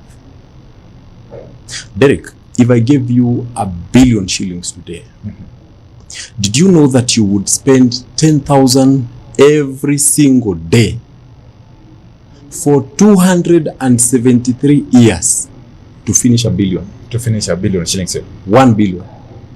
Yet as a county, we lose about 4-5 billion every year to graft. A very sad state of affairs. Now this is the reason why I want to be the governor of Nakuru County. Nakuru County, yeah. This single reason. Because we cannot continue as if nothing is happening when we are losing 5 billion shillings. Now, this is not the first time you're hearing leaders coming to public and tell us that every day we are losing like 2 billion shillings per day. We are losing 2 billion shillings per day. When you talk about you being honest, are you just going to stand or rather tell the people that we are losing these billions of shillings because you are honest? You are just telling us. See, Derek. Yeah. Or you are going to do something about it. See what happens, Derek. Yeah. It is good that as a nation we elect leaders who have morals. Yeah, morals, yeah. Leaders who at least have some humanity in them. Yeah. Because the crop of leaders that we are having today, Derek, don't care about citizens. They have no regard at all. Now, this is the Auditor General's report, 2023-2024. Yeah. Allow me to take you through it just a little bit. Yeah. So that you get to understand what I am saying when I talk of honesty. Yeah. Can you imagine that in 2023-2024 financial year, the county government of Nakuru, specifically the governor of Nakuru County, spent 366.8 million shillings for domestic travel. Just travel. Domestic. She has not flew. She's not flown. Bado hajapaa juu huko. Yeye kumaanisha alikuwa anasafiri kutoka hapa anaenda Mandera, akitoka Mandera anaenda Kakamega. Now, do you know what 366.8 million shillings mean? Yeah. That she spent 1 million shillings every single day on domestic travel. Tumesema bado hajapaa juu. Na amepaa mpaka vijana nilisikia wakimuita avieta juzi. Because she lives in the air. Can you imagine, Derek? Hey, this is funny. And I want to talk to our young people and our citizens of Nakuru County. Please read these documents. Please read these documents. Have a culture of reading. Read these documents. The Auditor General's report. And see what is happening in these offices. Because I think the reason why Kenyans are not angry enough is because they don't seek this information. They don't seek this information. And I wish they do. Any young man watching this, please find a copy of the auditor's report 2023-2024. Please go through it and see what we are going through as a country. Now, Derek, allow me. Please allow me. Please. Can you imagine Susan Keheka spent 22.5 million shillings on foreign travel. This is foreign travel. Foreign travel, yeah. 22.5. You know what that means? That even if she lived in the air, she wouldn't spend 22 million. Where is she going to? Anyway, she's going to the United States to bring us twins. Derek, project implementation. This is the Auditor General's report. Yeah. This is not fake, unlike Susan Keheka's twins. Now, 17 projects with a total contract cost of 66 million shillings were incomplete, and some at different stages of execution. Yeah, these are the projects that are ongoing. They are still in implementing, or rather, they are still on implementation. And that means now these 17 projects, whose budget was 66.2 million shillings, had been delayed, and the documents were not provided to show why they were delayed. Now, what does this tell you, Derek? That some money was being stolen to delay these projects. Now, number 2, 26 projects with a total contract price of 56 million had stalled, and the governor has no intention to complete these projects. 56 million has just gone down the drain. Now, another amount of 95 million shillings meant for 21 projects during the financial year 2023-2024 were reallocated to other budget items irregularly. Now, that should tell you something, Derek. And having known the kind of a person Governor Susan Keheka is, outgoing Governor Susan Keheka is, then you should know what this means, that this money is lost. 565 projects started in several accounting years with a total contract price of 7 billion. I told you what a billion is, Derek. 7 billion were still ongoing and at different levels of execution. The projects were already past their expectation completion dates. No valid explanations or documentary evidence in form of project extension and addendums were provided for audit verification explaining the delays in completions. Now listen to this, very important, the last one. 24 projects with a total contract cost of 59 million awarded during the financial year 2023-2024 were yet to commence. Derek, they were awarded 59 million in the financial year 2023-2024, but they are yet to commence. Now we have moved on to another year. So where does this money go? And I still have a question. Mr. Ibrahim. Yes, Derek. Because all these projects are meant for development. Yes. Do you have any unique style that you can use to make sure that when you are in office, because you are talking about millions of money or billions of money that are being lost, what are you going to do to make sure that this money can be accounted for, and all those projects that we say they have stolen and money that is being mentioned being involved there, you can do something to make sure that we can revive our economy, keeping in mind that Nakuru is a hub for development. Derek, before I respond to that question, allow me to finish on this document. Please allow me, because I need to open some eyes here. Can you imagine we have irregular payment of salaries outside the integrated payroll and personnel database? Can you imagine, Derek, that the county government of Nakuru, please go and find this document and read for yourself and confirm whether what I'm saying is true. Can you imagine that county government of Nakuru has 13 employees, each paid an average of 82,000 shillings, but these guys are not in the IPPD system. That means the county does. The county cannot account. The county does not know. The government does not know whether these people exist, but they are paid. These are ghost workers. 13 of them, each earning 82,000 shillings. Now, where do you think that money goes? You think they are ghost workers being paid? They're actually no workers. This money goes to the governor's account, and we know this. Now, non-compliance. let me get you something else, Derek. Retention of employees. This is the reason why our young people are not being employed in the county government of Nakuru, because retention of employees beyond the mandatory age retirement. This means that 77 officers, 77 people, each earning an average of 40,000 shillings, have already gotten to the age of retirement, which is 60 years old, but they have not retired. Young people are asking why they are not being employed in the county government of Nakuru. You now know why. Can you imagine, Derek?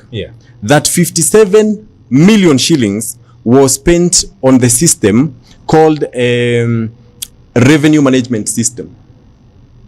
Now Governor Kihika analeta watu wake hapa, then they install a system they sell to the county government for 57 million shillings, which has proven to be very useless. Now in short, Nakuru County government lost 57.7 million shillings on a fake system. On a fake system, Derek. Now, I will not even talk about our Nakuru Memorial Hospital. I will not even talk about that because I'm going to get emotional here and I don't want that. Now, Derek, to your question. You see, when you are in charge, when you are the governor, or when you are the president, and then you engage in graft, why do you think your deputy will not do the same? Why do you think your CECs will not do the same? Do the same thing, Why do you think that MCAs will not do the same? Why do you think that everybody around you will not do the same? I mean, you've shown them the way. Theirs is to follow. So in my government, come 2027, and I want to say here that I will do many things, but one thing I will not do, I will not steal from public coffers. I know many leaders have said this, exactly what I am saying. But for me, I will not steal a coin from public coffers. And does it God is my witness, and I'm saying it here in Mamlaka TV. And what are we going to do with this money that we are talking about, that the money that we have lost to stalled projects? We are paying services that were not delivered. Rather, we are paying money for the systems that end up not working for the government. What are we going to do to make sure that this money can be Derek, brought back to the basket? One thing, we don't have a shortage of ideas in this country. Our employees in the county government do not have a shortage of ideas. What they are lacking, or what they have in abundance, is a lack of honesty. Is a lack of honesty. Kwa sababu, tell me how, as a county government, we are losing 5 billion shillings every year. Derek, if you spent 100,000 shillings every single day, it will take you 27 years to finish 1 billion. One. Derek, 1 billion is sufficient for you to build 20 boarding schools. 20 boarding schools. 1 billion. Primary or secondary level? Secondary level. 1 billion is enough to build 10 hospitals. Well equipped, 10, but we are losing 4, 5 every year. My good God, sometimes I get so disappointed. Sometimes I don't know. I don't know what sort of a country we are living in, but I want to say this, Derek. That a time is coming, and it is coming very soon, when this nonsense shall no longer happen. When the money that has been stolen shall be returned. I've taken you through this document, and I plead with our MCAs. You have seen what your counterparts in Nairobi County are doing. Please do us a favor. Our MCAs, do us a favor. Somebody needs to go home, and somebody needs to end up in jail. Okay, fine. We are going to talk about that issue, because we have heard when leaders come together, like you want somebody to go home and You're just a leader who is proposing a leader to go home, but the people are the ones who elected that leader. Now, as we go back, or rather, as we come back to development in Nakuru, remember Nakuru is positioned, rather is located in the Rift Valley of Kenya, right? Yes. And many activities happen here in Nakuru City. Like people who come from our neighboring countries and neighboring counties, they have to travel or to pass through Nakuru County to head to Nairobi, or rather from Nairobi, from Mombasa, Nairobi, Nakuru to Tanzania or to Uganda. Nakuru is like a meeting point, or rather a way, and people and people are working. Now, with this, we call it the geographical location. Nakuru is also known for agriculture, right? Now, when it comes to development, we have talked about projects, or we have looked at projects that have stalled, and some projects that money were allocated, and those projects have not been completed. In your style of leadership, to ensure that young men are working, and of course people are working, are very hard working, to make sure that people do not complain about job opportunities, how are you intending to make sure that you solve this problem? Yeah. Thank you, Derek. Yeah. We have a serious problem in Nakuru, and that explains why we have a very high crime rate in Nakuru County. Yes. One time I was coming from Acacia at Kingdom Seekers. Yeah. And as I was heading home at around 1, I met a gang of young men who tried to rob me. Luckily, they did not. But it got me thinking, well, this is not the norm. This shouldn't be happening in my county. Yeah. And I asked myself, is it that these young men chose to do this, or is it because of the circumstances that have befell them? And I thought, I must fight my way up. I must fight so that these young men have a solution. Yes. So that these young men don't live like this.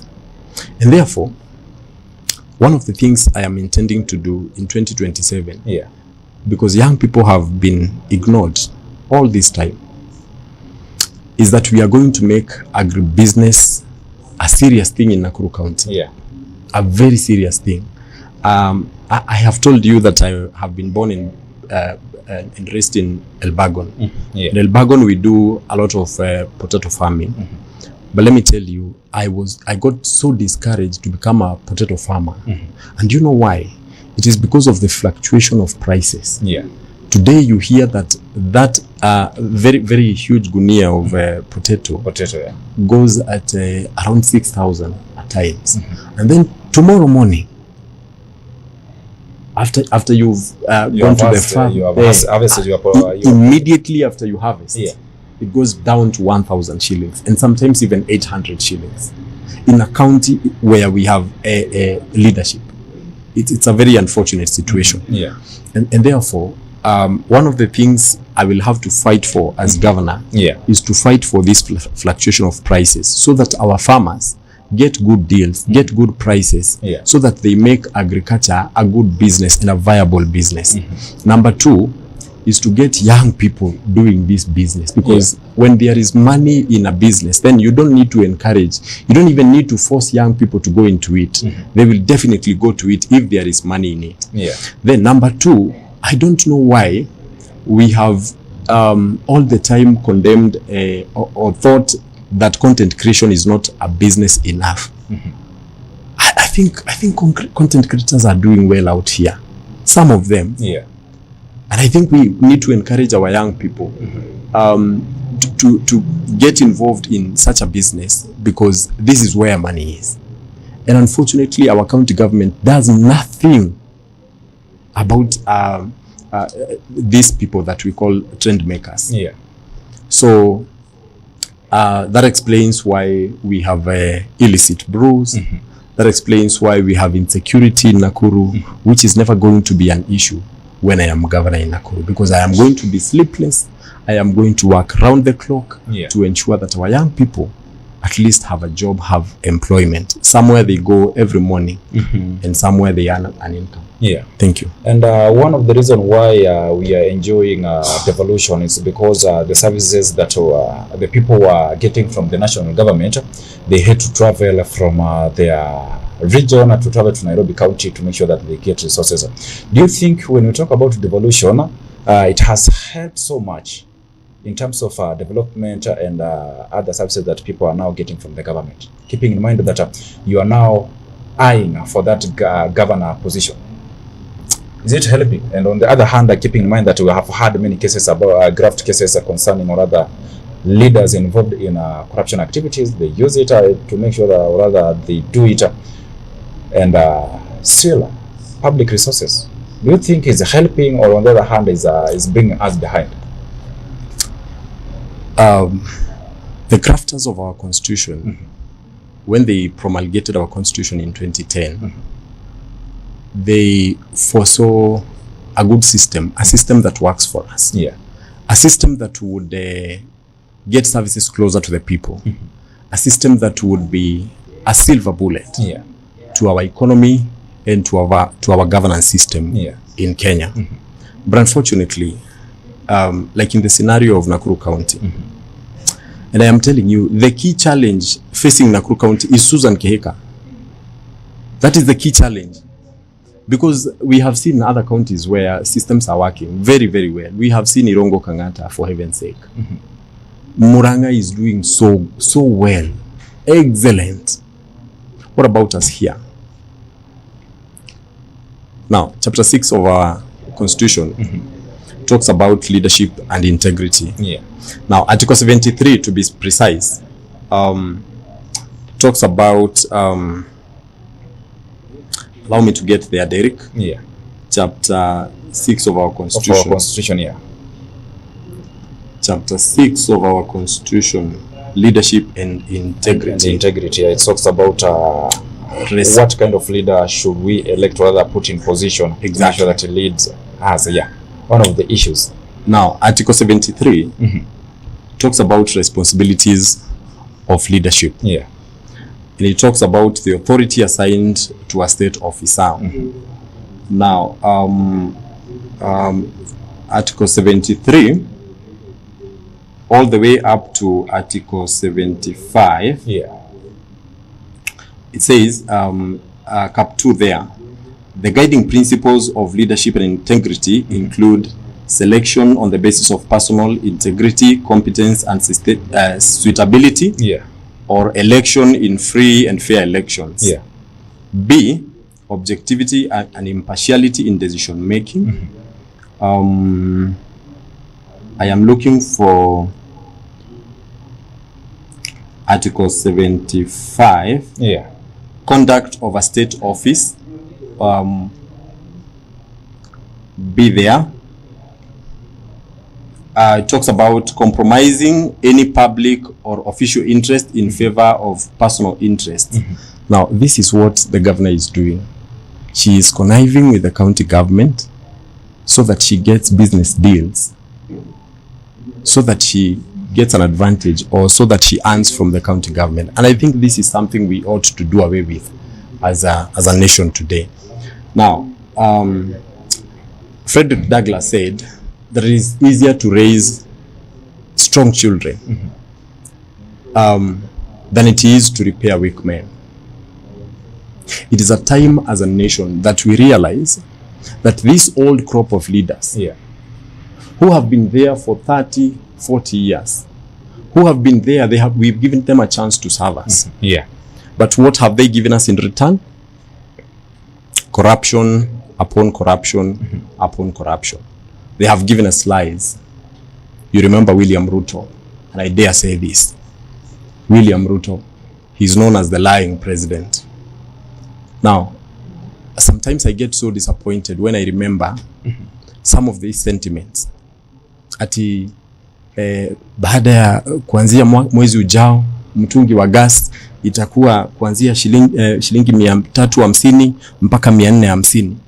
And then we get to that next month. And what he says is, mimi si kusema gas, nilisa ile mtungi ya gas ndio nilikuwa naongea kuhusu mtungi ya gas. Can you imagine?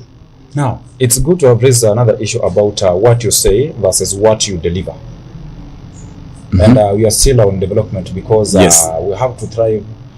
As we develop, many people, or other people, will rejoice. When we're living in a country where there is a development or other good flow of goods and services, people will not complain. And when we talk about graft cases, of course, we are not going to attract any investors. Yes. What are you planning to make sure? What are you planning to make sure that you are going to bring in more investors to make sure that Nakuru grows again? You see, these investors, you don't even need to trick them. You don't even need to go and find them. Just create a good opportunity. For Derek, what do you need? Do you need to tunahitaji kukupikia uji, tukupembeleze ndio ukuje ufungue biashara hapa uajiri vijana wetu? Do we need to do that really? Do we need to do that, Derek? What we need to do is create a good environment, a conducive environment where your business could thrive. Now, Derek, wewe ni mtu mzima, uangalie the environment in Nakuru County and think that if I open a business here, I am going to employ 20, 30 young people. I'm going to make a profit or an income. I'm not going to make losses. I'm going to be at peace doing my business. Lakini sasa, if you are stealing money right, left and center, then don't expect investors to come to Nakuru County. And that is why I am saying that the whole problem we have is Susan Kehika, because she is an enemy of progress in Nakuru County. Derek, if we get rid of Susan Kehika and install a good leader, one who knows what he's doing, one who is loyal, one who does not steal from public coffers, I assure you, Derek, this county, we have a lot. By the way, we don't have a shortage of money in Nakuru County. We don't. Billions are being wasted every other day. I have told you Susan Kehika spends 1 million shillings every day kutembea, kuzurura Nakuru County. Kuzurura. Now imagine what we could do with that money. So if we have good leaders, Derek, if we have good leaders, trust you me, Derek, tunaweza kuwa mbali sana. I think we also give room for reply, and we'll have to hear from her story. We see what you are implying. Of course, her story is going to be as fake as her. She will defend herself. Her story is going to be as fake, Derek, as her twins. But it's good when we hear from her. Allow us to take a very short commercial break. We'll have a look at Nakuru College of Commerce and Hospitality advertisement, and of course this Friday they are having a graduation at Showgrounds. Na bila shaka mtazamaji umeweza kukaribishwa Nakuru College of Commerce and Hospitality. This is an institution you can visit and you pursue your career to make sure that you emerge being a prosperous person. For more information, let's have a look at Nakuru College of Commerce and Hospitality advertisement. Are you ready to take the next big step in your career? Nakuru College of Commerce and Hospitality is a private, TVET accredited institution offering hands-on training from artisan level to advanced diploma. Our intakes run from January to November. We offer a wide range of programs including catering, food and beverage production, housekeeping, tour guiding and travel operations, tourism management, and guidance and counseling. Advance your career with courses in sales and marketing, human resource management, supply chain management, community development, social work, business management, secretarial studies, accounting, ICT, CPA and CPSPK. Tap into your creativity and technical skills through fashion and design, hairdressing and beauty therapy, plumbing, electrical and automotive engineering. We also provide impactful short courses in customer care, front office operations, public relations, event management, and additional training in guidance and counseling. Enhance your global reach with our language classes in German, French, English, Swahili, and sign language and interpretation. Our programs are examined by recognized bodies including NEC, ICM, CASNEB, NITA, and KISM. We offer flexible learning options, full-time, part-time, and online classes. Comfortable and affordable accommodation is available for students from outside Nakuru. Visit us today at 2nd and 4th floors of Equator House, Nakuru. Call us on 0727 424 698 or 0721 582 532, or email us info@nakurucollege.ac.ke or apply online at www.nakurucollege.ac.ke. Nakuru College of Commerce and Hospitality, defining culture of professional excellence. Naam, karibu tena mtazamaji. Hiyo imekuwa ni kanda ya Nakuru College of Commerce and Hospitality. Ni taasisi ambayo inapatikana katika kaunti ya Nakuru. Ikiwa katikati ya jiji kuu la Nakuru, wanapatikana pale Equator House orofa ya pili na ya 4 next to Ereto Bookshop. Na bila shaka unaweza kufika pale kuweza kuangazia kosi tofauti. Tunapozungumzia kuhusu kosi ambazo zinapatikana pale, nikukumbusha tu kwamba on Friday they will be having their second graduation ambayo itakuwa inafanyika pale showground kuanzia saa 3 hadi saa 10 jioni, na bila shaka mmeweza kukaribishwa katika sherehe hiyo, na hiyo ni dhibitisho kwamba ukisema pale ukihitimu utakuwa unapewa shahada ambayo itakuwa inakusaidia kuweza kutafuta ajira katika kaunti ya Nakuru, maeneo tofauti humu nchini, ama pia kuweza kufanya kazi katika mataifa za kigeni. And just to remind you, we are having a Honorable Ibrahim Karanja, who is a aspirant, governor aspirant for Nakuru County, na anatuelezea mapungufu ambayo tumekuwa tukishuhudia katika kaunti ya Nakuru, na anajaribu kutupa suluhu na tuweze kumwaminia na kura zetu mwaka 2027. Ningeweza kusoma baadhi ya jumbe ambazo nazipokea pale mtandaoni kabla hatujarejea kwa mgeni wetu, na nitakuwa nasoma baadhi ya jumbe ambazo nazipokea katika ukurasa wetu wa Facebook. And I see we have Betty Maina, mamake Bianca, anasema good morning. Anasema a blessed day ahead, thank you so much. And we also have Masi Gitonga, anasema Ibra more grace, anasema more grace Ibra. Na pia vile vile I see we have Peter Junior Ayemba, pia anasema yuko ndani. We have Beko Spicer, thank you so much for tuning in. We have Brenda Wekesa, thank you so much. And last we have Busenei JB, anasema yuko ndani pia, thank you so much. Na wale ambao wanatuma jumbe kupitia mitandao zetu za kijamii, na nitakuwa naelekea katika njia ya simu niweze kusoma baadhi ya maswali ambayo nayapokea ambayo yanaelekea kwa mgeni wetu, na bila shaka nimepata maswala mawili ambayo nitakuwa na kuuliza mgeni wetu Mr. Ibrahim Karanja. Anazungumzia kuhusu agriculture. Anasema kwamba my name is John Kariuki. Agriculture is the backbone of Nakuru's rural economy. How will your administration support farmers? How will your administration support farmers? This is a good question when you talk about agriculture. And of course, this is another form of development. We talk about potato farmers. Yeah. Before I respond to your question, Rehema amesema nikusalimie. Yeah, thank you. Rehema is a woman representative aspirant in Nakuru. Yeah. I am told here by a friend of mine anaitwa Franklin. Yeah. Luane. Yes. Ni wa kutoka upande wa Elbagon. That was my classmate. Yeah. Anasema nikusalimie sana na nisalimie watazamaji. And I have heard you mention Masi Getonga. Was a classmate of mine. Yeah. Pale Elbagon Secondary School. Yeah. That is where I went to high school. Yeah. Pia nimeambiwa nikusalimie na jamaa anaitwa James. Okay, thank you. Because of the interest of time, I think tutasoma hizo jumbe pale mwishoni. Tunasalia na muda mchache tu. Very nice. Can you respond to this question? Agriculture is the backbone of Nakuru. Yes. This is John Kariuki. Anasema agriculture is the backbone of Nakuru's rural economy. How will your administration support farmers? Now, I started by telling you about agribusiness. Yeah. Making farming a real business. A real business, yeah. Because most farmers hawafanyi ukulima because kwa sababu wanahitaji pesa. Yeah. Most farmers in our country are either having half an acre or quarter an acre. Yeah. Ya kutafuta chakula ya nyumbani because our agriculture has not been commercialized well enough. And this is the reason for this is because they have not received enough support from the government. Yeah. Now I told you a government haifai kukusaidia wewe ukiwa mtu mzima ati to see opportunities. No, a government haifai hata kukusaidia ati wewe kufanya kazi. You are an adult, you can be able to see what you need to do, and a government will not be able to push you to do what you do not want to do.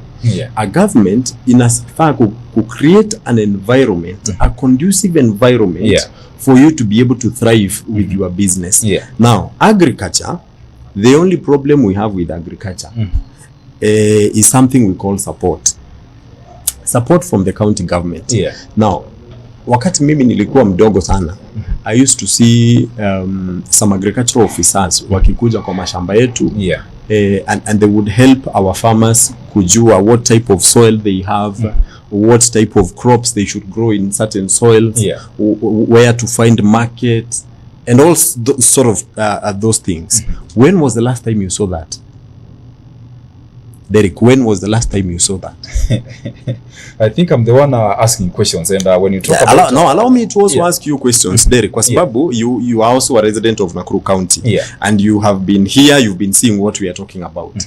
The last time you saw that, it has not been happening in Nakuru County, truth be told. Go to Murang'a County, that is happening. So where do you think money for those advisors go to? What do you think is happening? Money is being stolen. I'm telling you, the cancer in this county, the cancer in our country is corruption, and corruption has to be fought from the root. But if we are dealing with leaders who are as rotten to the core as Governor Susan Kehika, then don't expect farmers to benefit. Now, this is why I'm saying some of these things, mimi nitakuwa honest na watu. I will be very honest. Kama kuna pesa ya kwenda kwa agriculture inafaa kwenda, let it go there. Empower your farmers, because money for that is available.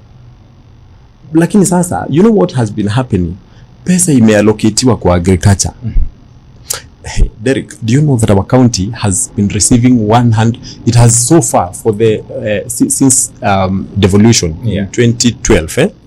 We have received a total of about 150 billion shillings. 150 billion. Now, if you go around this county, hauwezi ona hata project moja, Derek, ya 5 billion. 5 billion. Hauwezi ona. Yani that money, 150 billion, cannot be accounted for. What sort of a country are we living in? What sort of leaders did we elect? Kwani what do we check? Now, the big question. Now, Derek, to answer your question, I will be very honest with the people. Mahali pesa inafaa kuenda, iende hapo. Kazi yenye hiyo pesa inafaa kufanya, ifanye hiyo kazi.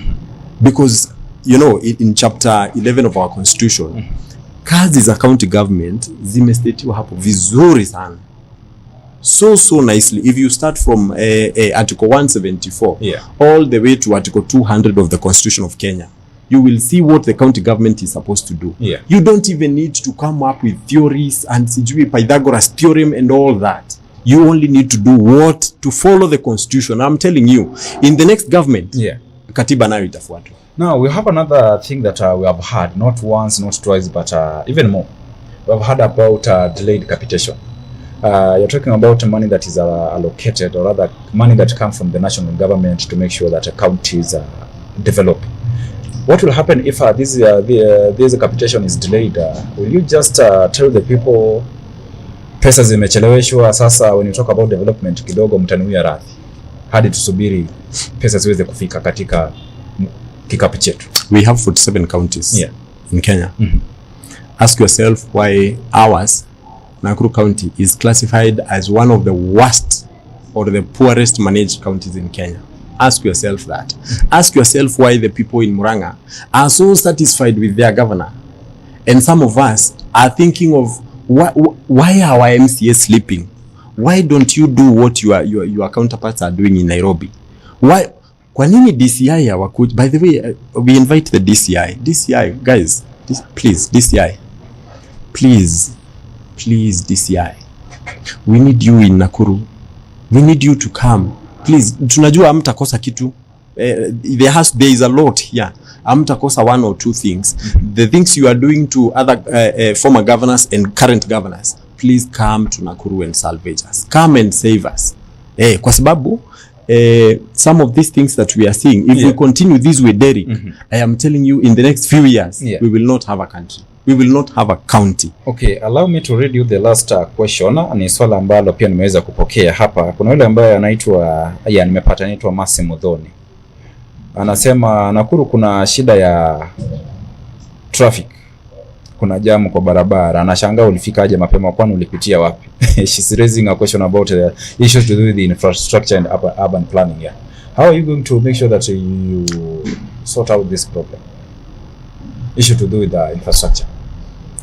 I think that is one of the reasons why we need to sit down as leaders of this county and really brainstorm. There is a gentleman anaitwa Getao Dhavanja. He's the city manager of Nakuru County.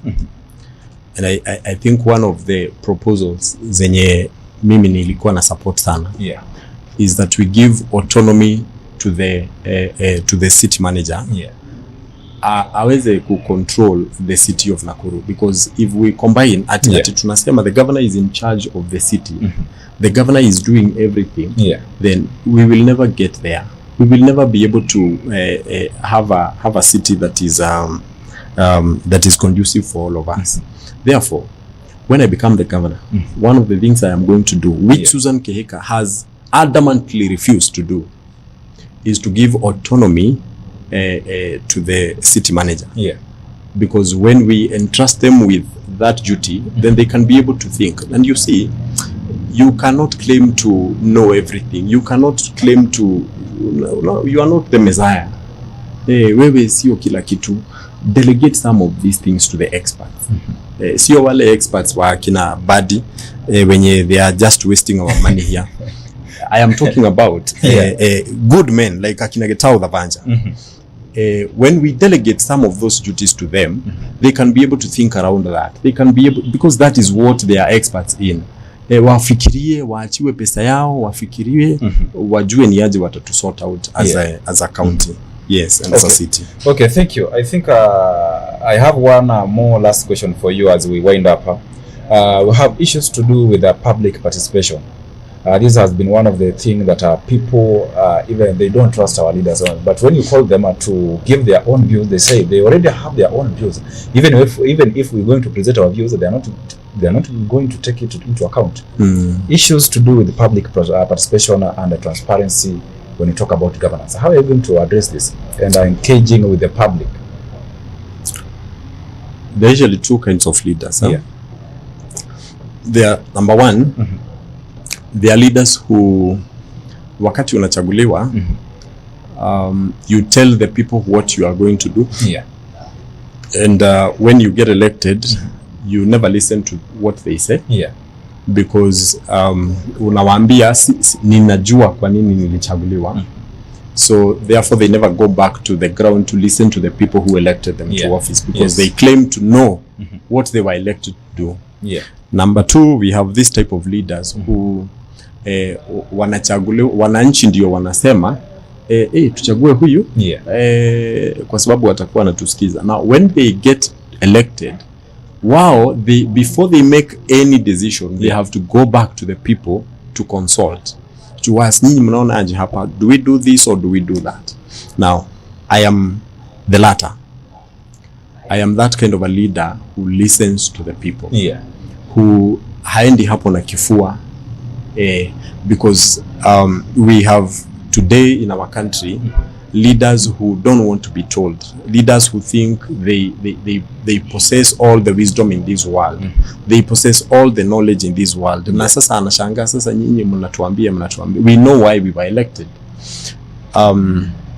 Public participation is paramount, and it's going to be key in my government kwa sababu some of these things, and this is the reason why the Kenya Kwanza government finds itself in this position today. Kwa sababu wanafikiria walikuwa wamesikiza ground vizuri, sasa hii hawataki kusikiza. They are forcing us to accept a finance bill that everybody from coast to sijui wapi, everybody is saying no, lakini wanasukuma ingie. Can you imagine? even on most issues in the county government of Nakuru, zimesukumwa tu. And another guy who is thinking that he's going to come back, Lee Kinyanjui. Yeah. Let me talk about Lee Kinyanjui kidogo. Lee Kinyanjui did not do public participation akihamisha stage ya hapa town. Akaipeleka huko chini, and everybody was against it, and that is why he went home. Now let me talk to Susan Kihika. You have made yourself very adamant. Wewe hautaki kusikia. You know why you will go home? It is for this very reason. And home you will go. Okay, fine. I see we are out of time, but within 1 minute, can you talk to the people? Tell them your visions for Nakuru, using the shortest time possible. Tukimalizia hapa dakika moja tu, samahani, tukimalizia. Nashukuru sana Derek for this opportunity and for inviting me to your studios. I am very thankful. One of the things I would love to say, I would want to talk to the young people. Young people, this country belongs to us. This country belongs to us, I repeat. And if we don't take charge, if we don't stand, if we don't wake up from the slumber and from the sleep, then this country is going to go down the drain as we sit and watch. But are we going to do that? I urge all of us, young people, it's time to wake up, it's time to fight, it's time to pray for our nation. We cannot sit and watch as our country goes down the drain. To Susan Kihika, you have stolen all the public coffers. Umeosha kaunti yetu, kuosha. But I want to give you this message. Your days are numbered. Thank you, Derek.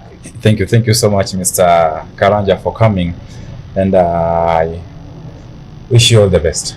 Nimeshukuru sana kwa kuweza kufika. Naona muda wetu nao umesonga sana, na bila shaka naona imefika tuweze kuondoka, imefika sana. Nashukuru sana. Na mtazamaji, kufikia hapo nasema asanteni sana kwa wale ambao wamekuwa nasi kuanzia saa 2 hadi sasa tunapoondoka, hadi siku ya kesho panapo majaliwa. Hapa tutakuwa tunapatana tena. Kwa heri na kutakia mchana mwema.